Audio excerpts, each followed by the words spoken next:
Hi everyone, welcome to my channel. In this video, I will show you some useful features of Clip Studio Paint. Earlier I made another video about Clip Studio Paint. If you haven't seen it yet, you might also want to check it out. I will put the link in the description. If you like this video, please hit the like button and subscribe to my channel. If you have anything to say, for instance you have suggestion about who I should draw or what kind of video should I make next, please make sure to leave a comment.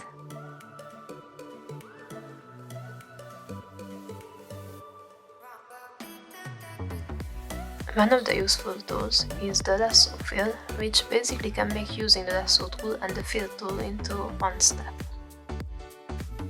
I don't really use these kind of tools in my drawing process, but there definitely are times when it can be useful. Another useful tool is the rectangle tool, which can draw the rectangle in 3 different ways and can make the drawing process faster. You can also change the roundness of the edges. The ellipse and the polygon subtools work just the same.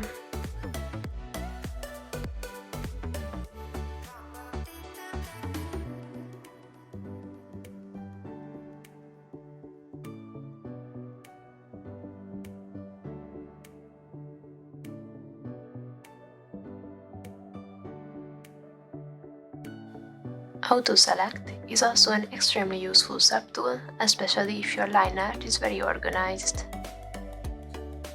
My line art is not too clear yet, so there are not too many times I can use it in my portraits, but I found it to be very useful when drawing the backgrounds. By using the tolerance slider, you can change how it treats the lines.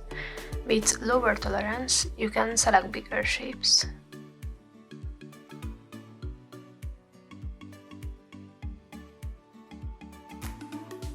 A very cool thing is that you can decide whether it only refers to the editing layer or if it refers to all layers, so you don't have to search the layer every time if you want to select something from it, and it might also help not to start drawing on a wrong layer, as you don't have to switch between them all the time.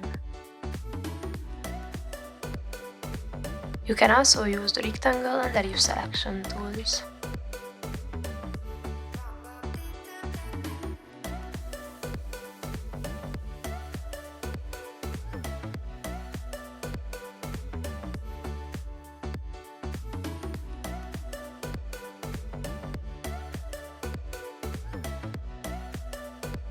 I usually use the lasso tool to draw around the area I would like to select. If your selection is not perfect, you can press Shift or Alt for correcting it.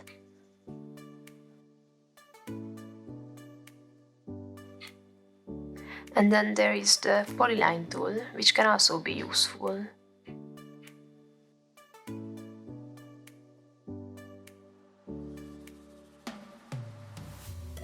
The selection pen and the erase selection tool can also come in handy.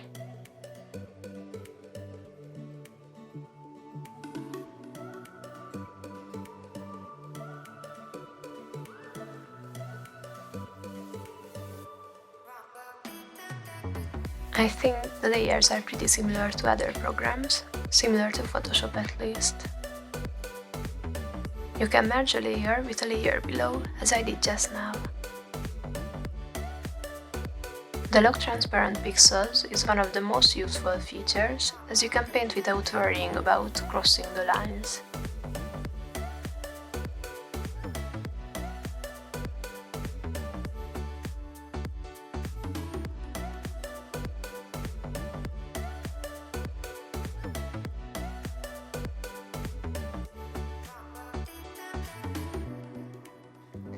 The Clip to Layer below is also extremely useful. When you turn it on, anything you draw will only appear where you have already painted something on the layer below.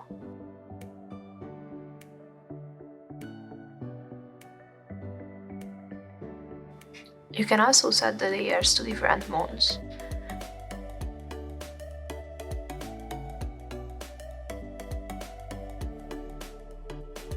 I usually use the screen layer for highlights and the multiply layer for shading, but it's definitely worth some time to check out every layer mode.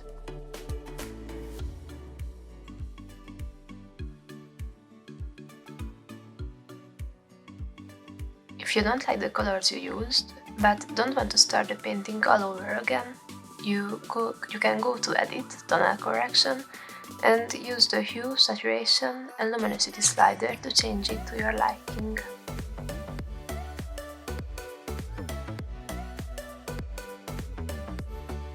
Hue represents the color, saturation shows how deep the color is, luminosity is the brightness or darkness of the color. If you don't like the proportions of your painting, you can always use the Mesh Transformation tool.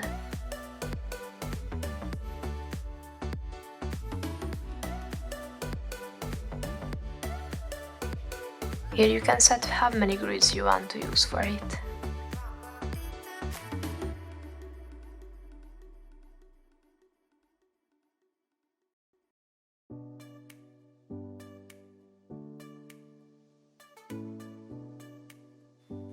For a long time, it was the most similar feature to Photoshop's Liquify tool, but now Clip Studio Paint also has a Liquify tool, which makes the program even better than it was before. As you can see, there are many ways you can use the Liquify tool.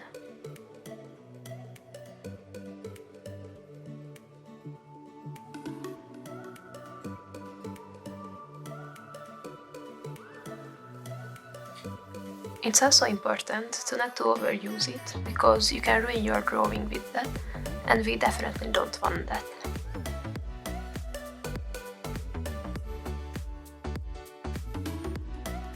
Another extremely useful tool is the Adjust Line Width subtool, which I use quite often, when I don't like how wide or narrow my lines turn out to be.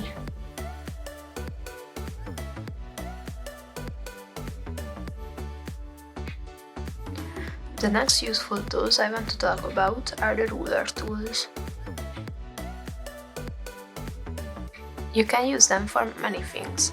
You can draw simple lines and curves with them, or you can use the figure ruler to draw an ellipse, a rectangle, or a polygon.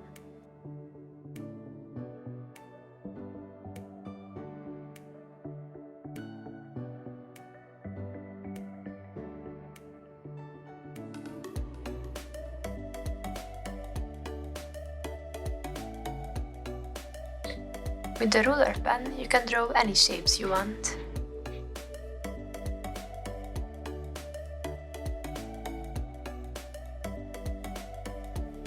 When using the special ruler, you have many options to choose from. For example, you can use it to draw parallel lines and curves.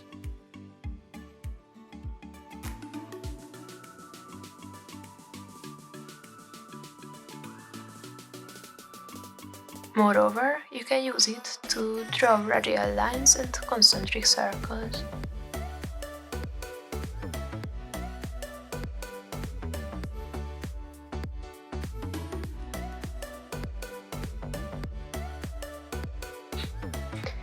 You can also use the symmetrical ruler, which probably doesn't need further explanation. Clip Studio Paint also has a perspective ruler, which I think is a little bit more complicated, and I haven't used it in a while, so I can't really show you how to use it now, maybe in one of my future videos. It's all for today's video. I hope I could give you some useful informations. If you enjoyed this video, please make sure to hit the like button and subscribe to my channel, so you will know when I upload new videos. If you have any questions or anything you want to say, please leave a comment. Thank you for watching this video, take care.